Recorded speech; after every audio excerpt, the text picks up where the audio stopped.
Y les pido que abran su Biblia en 1 Corintios, capítulo 14.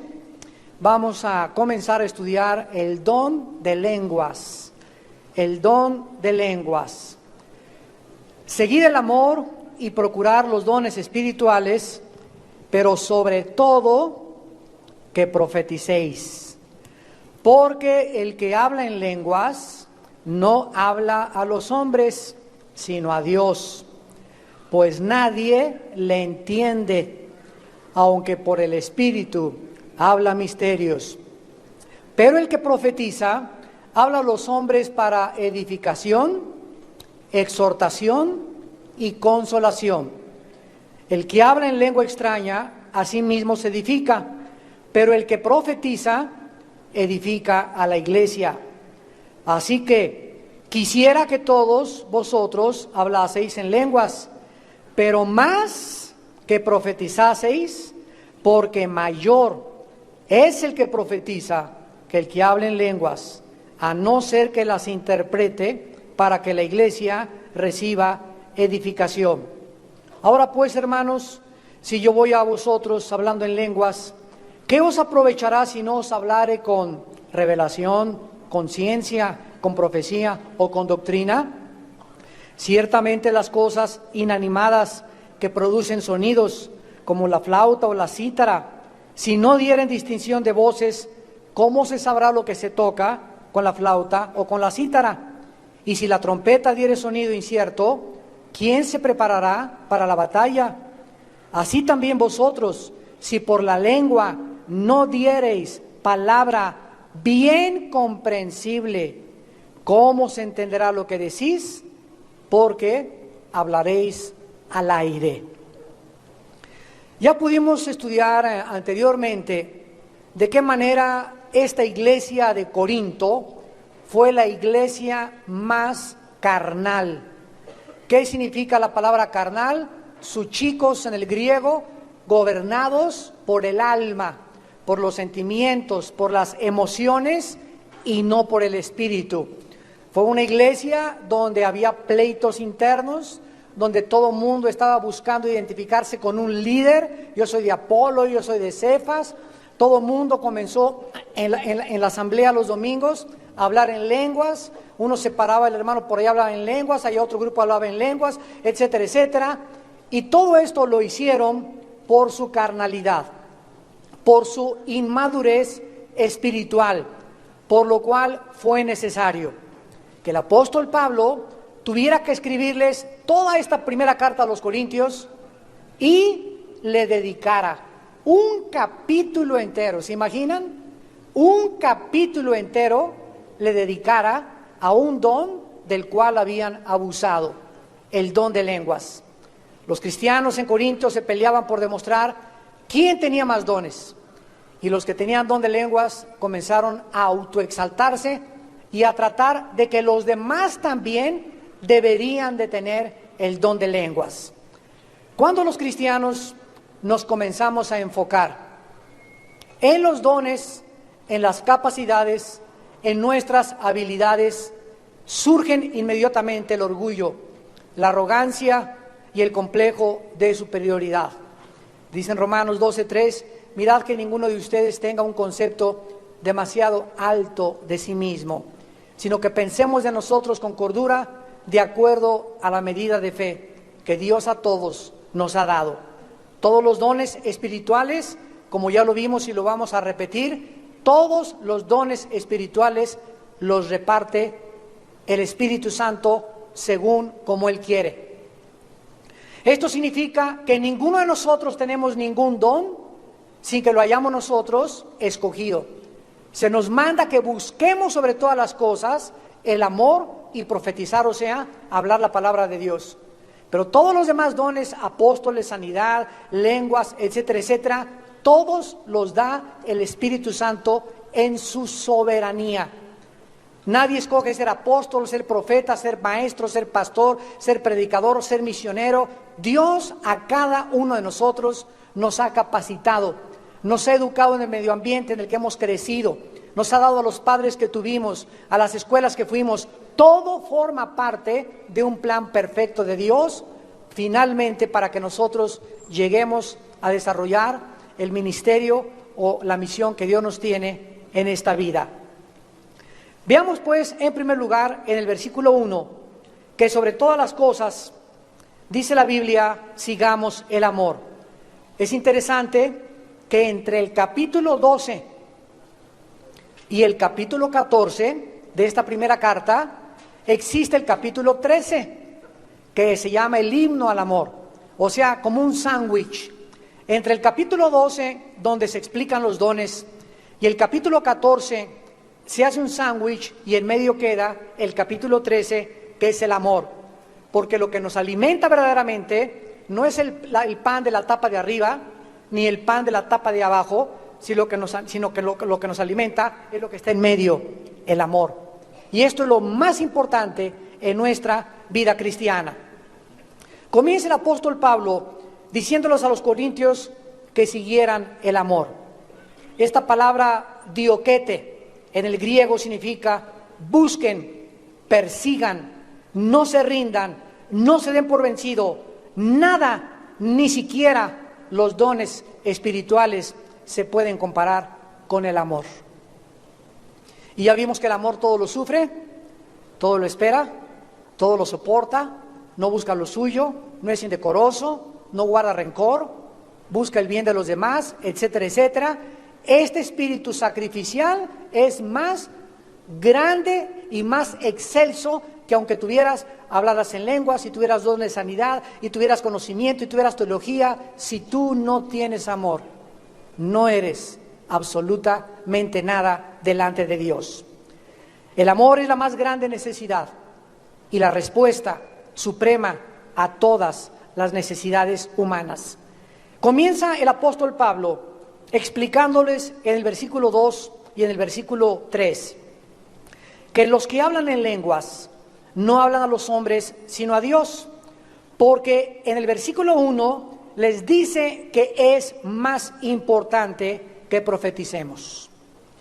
La palabra profetizar también, desgraciadamente, en el siglo que vivimos y en el siglo pasado, cuando vino un movimiento carismático tremendo en el mundo, que fue de grande bendición porque sacó a muchos cristianos del refrigerador, sacó a muchos cristianos del tradicionalismo, sacó a muchos cristianos del legalismo, pero también cuando vino el carismatismo, desgraciadamente por nuestra imperfección, nos tuvimos que ir también hasta el otro extremo. Entonces los hermanos conservadores se habían ido a un extremo, vino el carismatismo, se fue a otro extremo, y conforme pasan los años, los cristianos y las iglesias vamos madurando, vamos entendiendo que no se puede quedar aquí siempre con las lenguas, con caerse al suelo, con la risa santa, con el vómito santo, con hacer como pollos, rugir como leones, ladrar como perros, etcétera, etcétera. Todas estas cosas, ¿verdad?, no pueden permanecer y tenemos todas que examinarlas a la luz de la palabra desapasionadamente, honestamente y sobre todo con un corazón puro para que podamos tener la dirección del Espíritu Santo. Entonces, conforme han pasado los años, ¿verdad?, muchas iglesias carismáticas, hermanas nuestras, han podido entender claramente que el desbalance y eso que se comenzó a enseñar, que si no hablas en lenguas no tienes el bautismo del Espíritu Santo, si no hablas en lengua no eres espiritual, y la evidencia del bautismo del Espíritu Santo es hablar en lenguas. Todas estas enseñanzas son antibíblicas, porque la Biblia claramente enseña que no todos hablamos en lenguas, que no todos tenemos los mismos dones, y que la evidencia del Espíritu Santo es el fruto y no los dones, porque somos conocidos por nuestro fruto y no por nuestros dones. Dice en 1 Corintios 12:13, todos fuimos bautizados por el Espíritu Santo en un cuerpo. Dice todos. Y dice, y a todos se nos dio a beber del mismo Espíritu. Así que si tú no tienes el bautismo del Espíritu Santo, para comenzar no eres cristiano. Porque el bautismo del Espíritu Santo es la operación mediante la cual el Espíritu de Dios nos bautiza, nos funde, nos amalgama, nos identifica con el cuerpo de Cristo. En el momento en que recibimos a Jesucristo, somos regenerados, nacemos de nuevo, somos bautizados con el Espíritu Santo y después tenemos muchas llenuras. Los apóstoles recibieron al Espíritu Santo en Pentecostés, recibieron los dones y más tarde vemos y fueron llenos y fueron llenos y fueron llenos. Además, nunca en ninguna parte del Nuevo Testamento se nos manda ser bautizados con el Espíritu Santo. Se nos manda en Efesios 5 ser llenos del Espíritu Santo, que es una grande diferencia. Entonces es un mandato de que seamos llenos, porque ya depende de nosotros. Pero no se nos manda a ser bautizados porque es una operación que le corresponde a Dios y a la soberanía de Dios. Entonces de Dios es la salvación, de Dios es la responsabilidad de colocarme en el cuerpo de su Hijo Jesucristo. Mía es, una vez que tengo al Espíritu Santo, de yo ser lleno del Espíritu Santo, rendirme cada vez, ceder más mi vida al Espíritu Santo. Dice aquí en el versículo 2, que el que habla en lenguas no habla a los hombres sino a Dios, porque nadie le entiende, aunque por el Espíritu habla misterios. La diferencia aquí es triple. En primer lugar, las lenguas son dirigidas a Dios. Las lenguas no son nunca dirigidas a los hombres, a menos de que haya un intérprete, como más adelante lo vamos a ver. Mientras que la profecía es dirigida a los hombres. ¿Qué significa profetizar? Significará profetizar: vengo, el Espíritu Santo me dice que vas a tener un niño de ojos verdes. Dice el Espíritu Santo que aquí de tu iglesia, ¿verdad?, va a salir fuentes de agua viva y que esta iglesia va a ser la más grande del mundo y que tú eres el ungido de Dios de aquí de Tlalnepantla. Dice el Espíritu Santo que va a temblar dentro de 3 meses, o el 18 de diciembre, y que se cuiden todos. ¿Será esto profetizar? Desgraciadamente, por no conocer la raíz de la palabra griega profeteus, de donde viene la palabra profetizar, se ha querido cambiar por adivinar. Y profetizar significa hablar o declarar los oráculos de Dios. Hablar la palabra de Dios. En este momento yo estoy profetizándoles a ustedes. No les estoy anunciando el futuro, les estoy declarando la Biblia, la palabra de Dios. Cada vez de que tú abras la Biblia, cada vez que tú lees un versículo a alguien, le estás profetizando. Ahora bien, hay lo que se conoce como la palabra de conocimiento, que es otro don. En Hechos 5, el apóstol Pedro se acercó a Ananías y Zafira y le dijo a Ananías: ¿por qué le robaste a Dios con tus diezmos? ¿Por qué le prometiste a Dios que le ibas a dar algo y no le diste más que una parte? Pregunta: ¿quién le dijo a Pedro de que Ananías le había robado a Dios? Él no estaba adivinando, estaba a través de la palabra de conocimiento, no de profecía, porque no le profetizó, sino que discernió en su corazón y él supo lo que él había hecho, revelado por el Espíritu Santo. Por ejemplo, otro ejemplo, si viene una persona y me dice: Armando, tengo una palabra para ti, y me da Jeremías 29:11, donde dice: mis pensamientos para ustedes son de paz y de prosperidad. Y yo en este momento estaba teniendo falta de paz, y llega el hermano y me da Jeremías 29:11. Solo yo sé que la palabra que él me dio en la Biblia se aplicaba en ese momento a mi corazón. Entonces yo sé que ese hermano me profetizó. Él no habló de sus pistolas, ni le echó crema a sus tacos. Él me dio una palabra guiado y sensible al Espíritu Santo en la Biblia que yo necesitaba en ese momento. Entonces tenemos que entender esto claramente. La Biblia ya está completa. Apocalipsis 22, el que le agregue o el que le quite, las maldiciones del libro serán sobre él. Dios ya no tiene absolutamente nada que declararnos hacia el futuro. Todo lo que Dios tenía que darnos para el futuro está escrito en la Biblia. Ahora nuestra responsabilidad es descubrirlo, estudiarlo y discernirlo. Pero ya no hay palabras de que Dios me dijo que en el 2009 se acabe el mundo. Dios me dice que es un terremoto en el 2010. Todas estas cosas tenemos que huir de ellas, porque podemos caer en el engaño. Las razones son claras, ¿verdad? Las lenguas son para Dios, son misterios de Dios, dice aquí el versículo. Las lenguas no las entiende nadie, dice nadie las entiende. El que profetiza, al contrario de esto, dice el versículo 3, habla para anunciar el futuro, dice. El que profetiza habla el futuro. El que profetiza habla para edificar, exhortar y consolar. Cuando tú llegas con una persona y le dices, Dios me dice que nunca te dejará ni te desamparará, lo estás consolando, estás profetizándole. Dios me dice que tú necesitas estudiar más la palabra y quiero ser tu amigo porque tú tienes grandes capacidades, no te desesperes, sigue luchando cerca de Dios, lo estoy profetizando porque lo estoy edificando. Y a otras personas hay que decirles, ¿verdad? No sigas en ese camino, Panchito. Lupita, apártate de ese hombre. Lo estamos exhortando, estamos profetizándole a través de la exhortación. Por eso es más importante exhortar, porque lo vamos a aprender. Lo que más le interesa a Dios es edificar a los demás y no autoedificarme a mí mismo. El que habla en lenguas solamente se edifica a él, nada más. Y el que profetiza edifica a las personas de su alrededor. Y ya nadie vive para sí mismo, ahora vivimos para Él. Ya nadie vive para complacernos a nosotros, vivimos para buscar la edificación del cuerpo de Cristo. Dice el versículo 4, el que habla en lengua extraña, a sí mismo se edifica. Pero el que profetiza, edifica a la iglesia.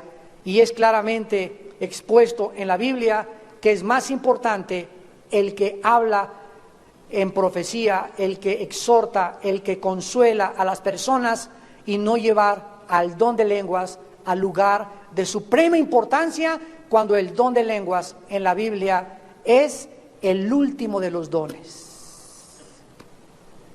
Los corintios al último de los dones lo agarraron y lo pusieron en primer lugar.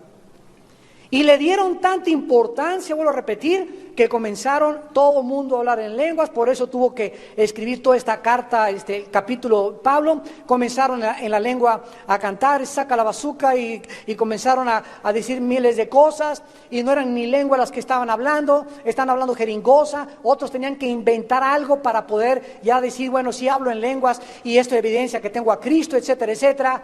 Y mi pueblo pereció porque no tuvo conocimiento. Porque no hay una enseñanza doctrinal, sistemática, consistente de la palabra de Dios. Y nos parte el corazón ver a tantos hermanos. Ay, hermano Alducin, yo no hablo en lenguas. ¿Y qué? ¿Habla en totonaco entonces? ¿Tu lenguaje natal? Y hermano, es que cuando la gente pasa por acá no me caigo al suelo. ¿Y qué? ¿Te salvaste de descalabrarte? Y es que, hermano, cuando la gente se acerca y me pone las manos, no me cago al suelo, qué bueno, empújalo tú a él para que no te ande empujando. Hemos llegado a tantas cosas, que todo nos es permitido, pero no todo nos conviene. Y tenemos que hacerlo todo conforme a la palabra de Dios. ¿Que hay gente que se cae al suelo por el Espíritu Santo? Sí la hay. Y Dios no necesita ni siquiera que yo ponga mis manos, ¿verdad? Dios puede de lejos a 3 metros tumbarte al suelo con todo y las sillas. No necesita que te ponga las manos. No necesito hablar en lenguas para saber que tengo el Espíritu Santo. No necesito que una persona que llegue a la iglesia y comience como alambre eléctrico a hacerle así para que la gente voltee a ver a la hermana y no está llena del Espíritu Santo. ¿Quién sabe cuántos gusanos se le metieron a la hermana? ¿Qué Espíritu Santo ni qué Espíritu Santo? El Espíritu Santo nos da paz, nos da tranquilidad, no nos hace que nos comencemos a mover como alambre eléctrico. ¿Qué? El Espíritu Santo no quiere que llamemos la atención tampoco a los demás. Y una persona así en la iglesia, ¿qué es lo que hace? Pues llama la atención a todos. ¿Qué le dio aquí? Le da una embolia a la hermana pronto.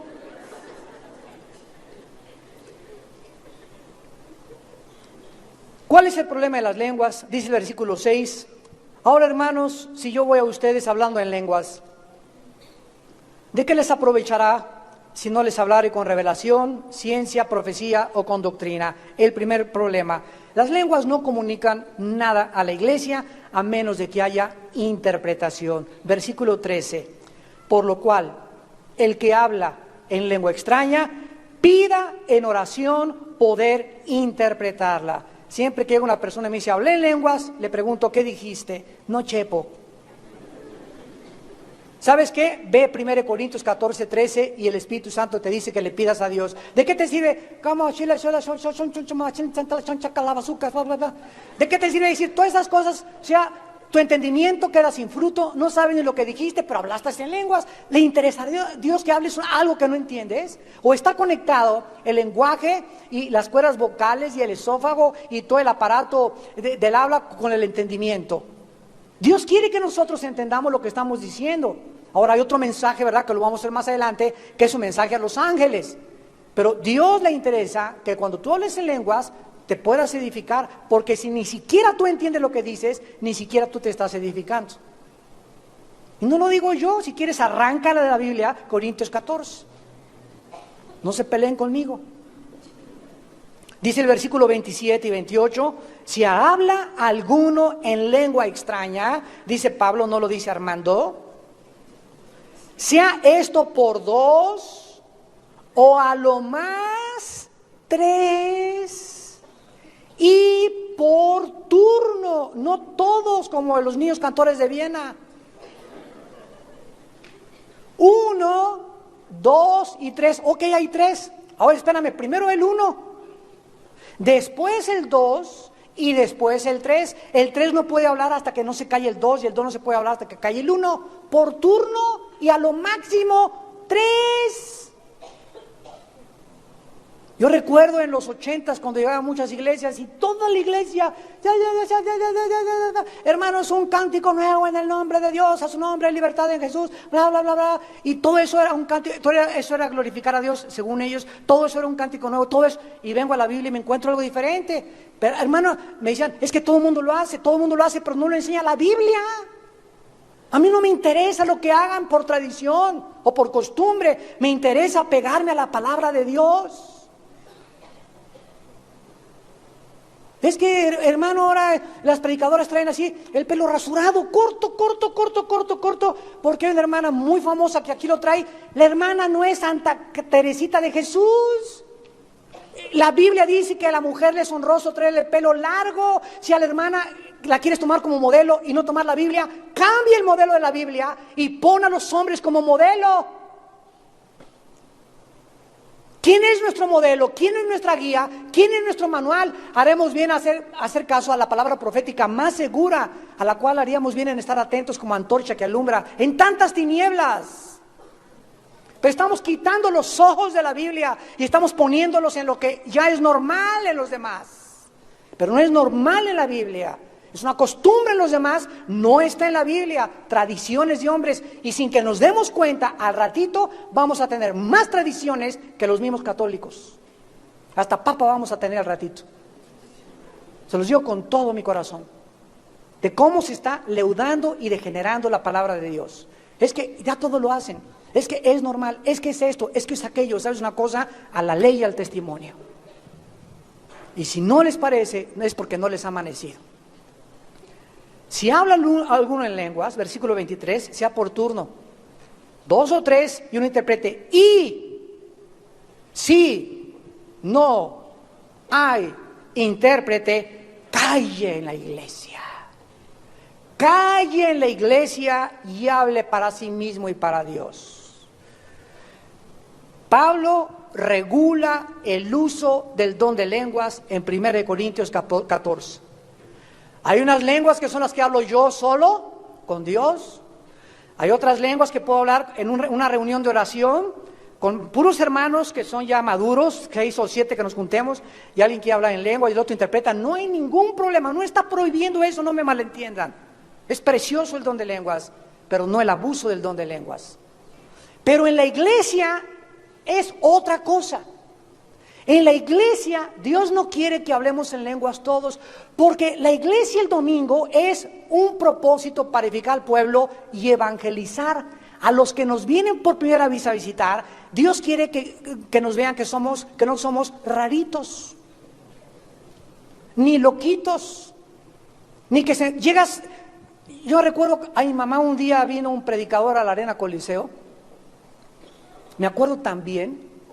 Mi mamá no era cristiana, tiene ahorita ya 82 años, gracias a Dios ya se convirtió, una gran cristiana mi mamacita. Y me acuerdo que andaba en esas cosas visitando, yendo con nosotros, viendo a dónde andaban sus hijos. Y vamos a ver en la Coliseo, está un hermano, y de repente alguien ahí en el púlpito, hermanos, un lenguaje cántico a Dios, cuando esa campaña era para incrédulos, y comienzan todos, miren, parecían como avispas, nada más se oían así las lenguas, por todos. Mi mamá salió corriendo de ahí, pero corriendo, me dice, están ustedes locos de remate, los invitados del gobierno que llevamos, la gente decente que llevamos, todos salieron por piernas, dijeron, esto es peor que el manicure.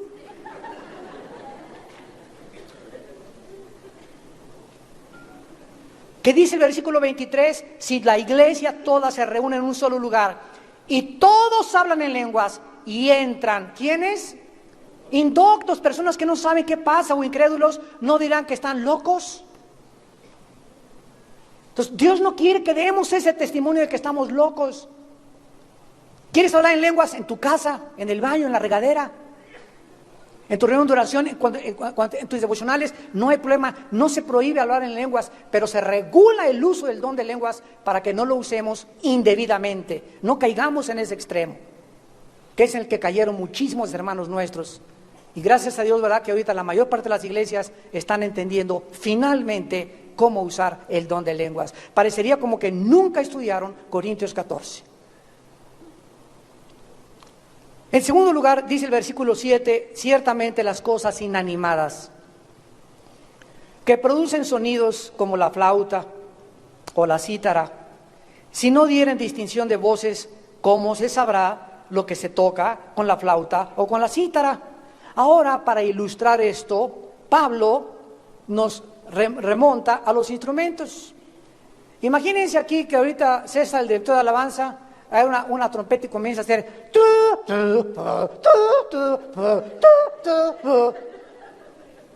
nos quedamos todos, denle su chocho. Y es hora de su chocho, ¿verdad? O sea, no hay armonía, no hay ritmo, no hay inspiración, es una locura, ¿verdad? O cualquier instrumento, la guitarra, comienza, o sea, cualquier guitarra fue instrumentada para darle, ¿verdad?, a la guitarra, al violín, a la flauta, al saxofón, al piano, todo, ¿verdad?, se llaman notas musicales, las 7 notas musicales, y hay armonías que se componen porque Dios creó la armonía. Y lo mismo es cuando alguien habla en lenguas, ¿quién sabe qué estará diciendo? Está loco. Es lo que la gente va a decir. La flauta, ¿verdad?, es un instrumento de aire, y la cítara es un instrumento de cuerdas. Necesitan tener sonidos inteligibles. De otra manera, ¿verdad?, no tiene ningún sentido, confunden nada más y nadie le entiende absolutamente nada. Versículo 8, la trompeta militar. Y si la trompeta diere sonido incierto, ¿quién se preparará para la batalla?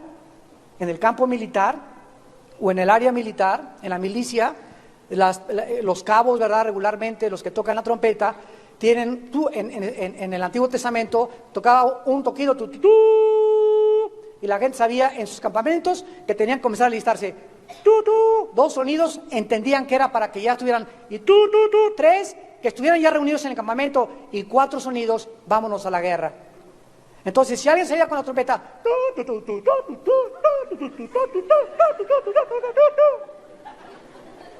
imagínense el campamento de Israel, ¿no? ¿Qué es eso? ¿Un marciano? Versículo 9, así también ustedes. Y nos causa risa, pero es lo que Pablo quería crear en ellos. Si por la lengua les dice lo mismo, igualito, no estás dando una palabra bien comprensible, ¿cómo se entenderá lo que dices? Porque estás hablándole al aire. Estás hablándole al aire. Versículo 10, tantas clases de idiomas hay. Francés, español, italiano, etcétera, etcétera. Seguramente en el mundo, y ninguno de ellos carece de significado. Pero si yo ignoro el valor de las palabras, seré como extranjero al que habla. Si yo voy a Estados Unidos y alguien me dice, you speak English, yo no speak English. No le entiendo nada, absolutamente, nada de lo que me está diciendo le entiendo. Viene un americano para acá y usted ya puede decir Parangacutirimícoro. Yo no entiendo lo que está usted diciendo, nos dice el gringo, ¿verdad? Entonces, si tú ignoras el valor de las palabras, eres un extranjero, o sea, no me puedo relacionar con el gringo no se puede relacionar conmigo. lo que nos une es el idioma, las palabras, la comunicación. Gracias a la comunicación podemos nosotros interrelacionarnos. Lo mismo pasa con las lenguas también. Las lenguas, ¿verdad? Dice el apóstol Pablo, le hablas a Dios, Dios te entiende, pídele qué fue lo que te dije, Señor, dame interpretación, y si no, relaciónate con tus semejantes en totonaco, en chichimeco, en español, en el idioma en el que tú estás hablando. De otra manera no se puede entender. Miren ustedes el ejemplo en Hechos capítulo 2, que desgraciadamente muchos lo toman para basar que todos tenemos que hablar en lenguas. Y vamos a verlo con lupa. En Hechos 2, por primera vez, se juntaron en Jerusalén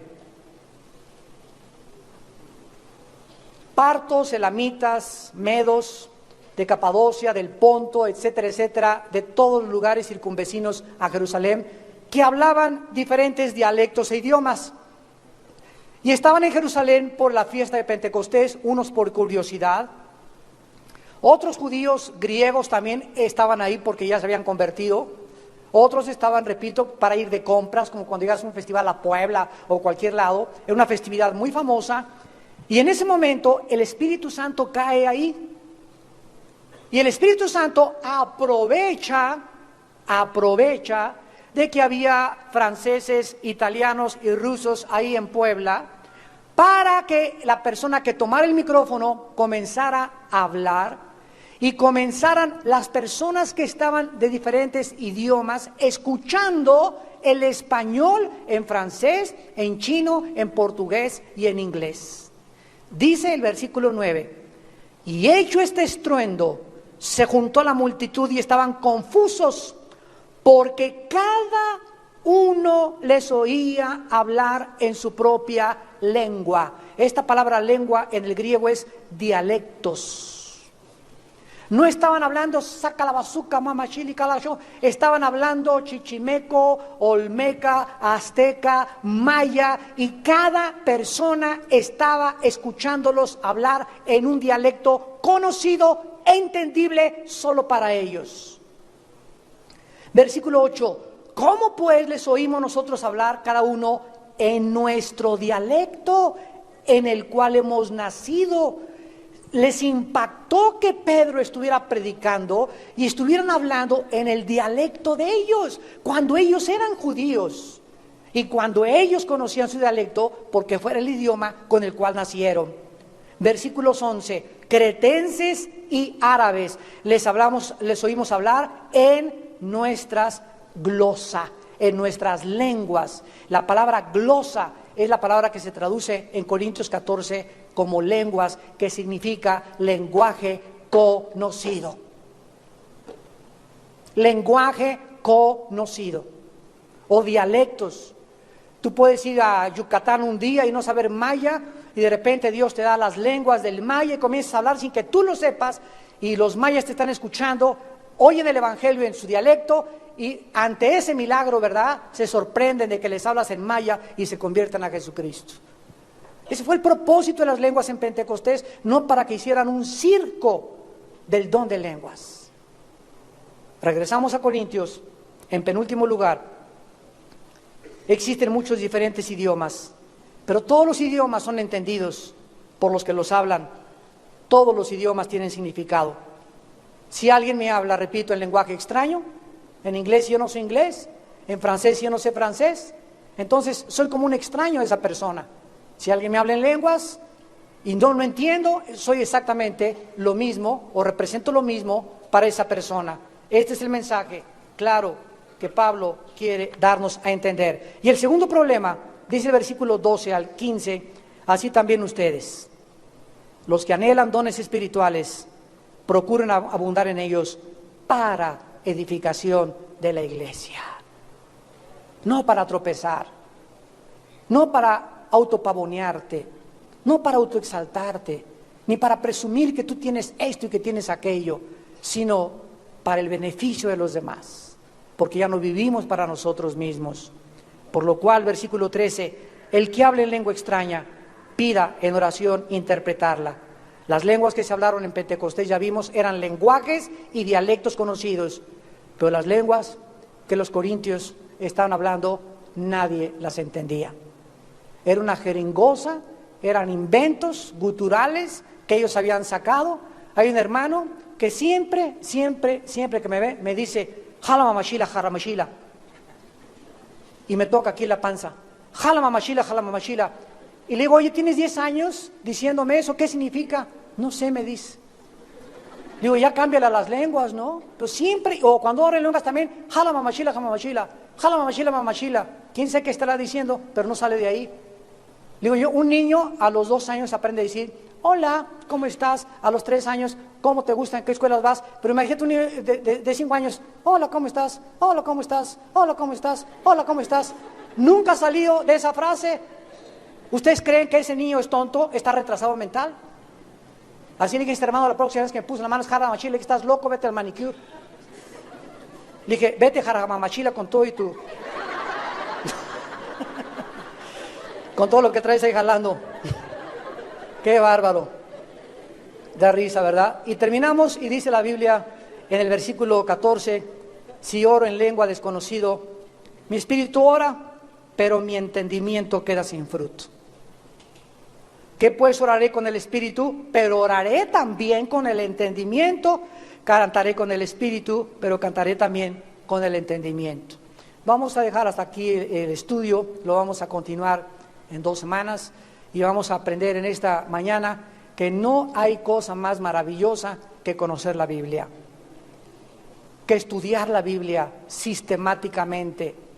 No solamente sacar un versículo ya, sino estudiar todo el contexto, todo el capítulo. Y termina este pasaje, ¿verdad? Dice en el versículo 39, dice Pablo, así que hermanos, procuren profetizar y no impidan hablar en lenguas, pero hágase todo decentemente y con orden. Las lenguas no están prohibidas, es un don maravilloso. Si lo tienes, gracias a Dios, pero no es el más importante, es el último de los dones. Y si lo tienes, aprende a usarlo. Aprende a usarlo. Y no trates de alardear con él.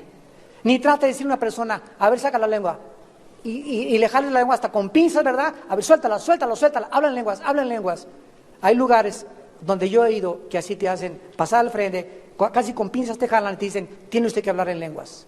Y reciban el Espíritu Santo y bolas vas para atrás con toda la descalabrada. Y si no hablas en lenguas, no tienes al Espíritu Santo, son barbaridades.